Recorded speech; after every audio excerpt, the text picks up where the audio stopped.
নমস্কাৰ ইউটিউব চেনেলৰ বন্ধু বান্ধৱীসকল আমি আপোনালোকৰ মাজলৈ আজি এটা নতুনকৈ সাধু শুনাবৰ বা দেখুৱাবৰ বাবে আমি আহিছো কৰিণী হেঙুলি চুকৰ নীলিম কুমাৰ শইকীয়াৰ ঘৰলৈ গতিকে নীলিম কুমাৰ শইকীয়াই আমাক এটা সাধু শুনাব তেওঁ বৰ ধুনীয়া সাধু কয় গতিকে আমি তেওঁৰ পৰা সাধুটো শুনিম গতিকে আপোনালোকেও চাই থাকিব আৰু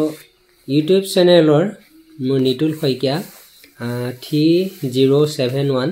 এই চেনেলটো আপোনালোকে সাবস্ক্ৰাইব কৰিব লাইক কৰিব আৰু কমেন্টছ কৰিব সাধুবিলাক কেনেকুৱা ধৰণৰ আমি আপোনালোকক দেখুৱাব পাৰিছো কেনে ধৰণৰ আপোনাক দিব পাৰিছো তাৰে আমাক কমেন্ট কৰিব নাম শ্ৰী নীলিম কুমাৰ শইকীয়া মোৰ স্কুলখনৰ নাম পেনেছা উচ্চ সেকেন্ডাৰী স্কুল মই ক্লাছ 5ত পঢ়ো মই আজি আপোনালোকৰ ওচৰত এটা সাধু ক'বলৈ ওলাইছো সাধুটোৰ নাম শহা আৰু কাছ এখন হাবিত দুটা বন্ধু আছিল দুয়ো বৰ ভাল বন্ধু আছিল কাৰণ হেহেত সৰুৰ পৰাই বন্ধু আছিল নিজৰ ওপৰত শহা আৰু কাছয়ে নিজৰ ওপৰত বৰ অহংকাৰ কৰিছিল কাৰণ তেওঁ নিজৰ শহায়ে নিজৰ দৌৰৰ ওপৰত বৰ অহংকাৰ কৰিছিল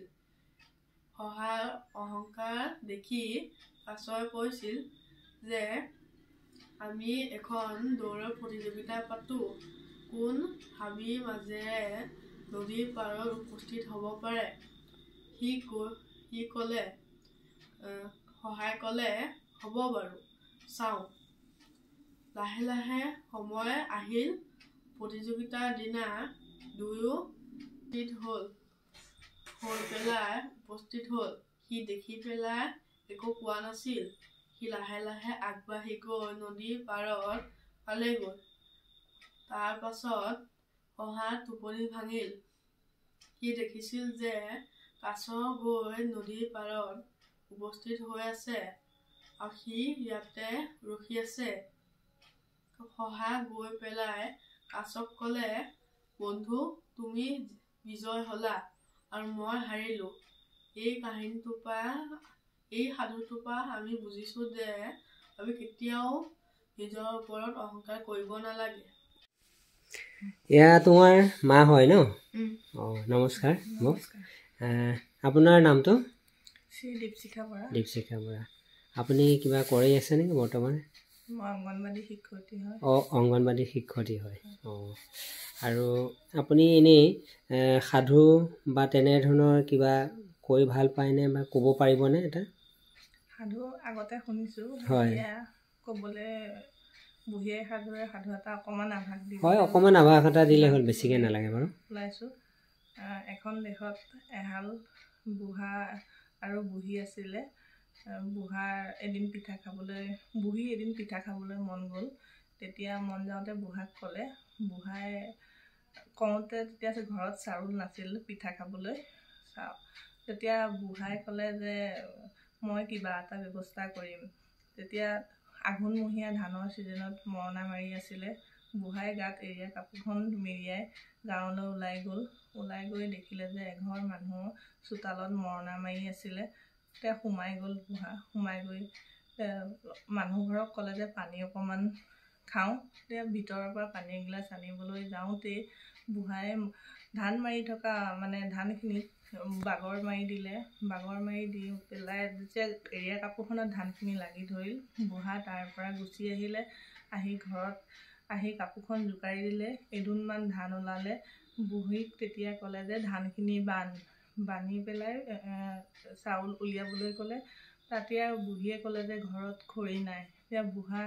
হাবিলৈ গ'ল খৰি বিচাৰি যাওঁতে বুঢ়াক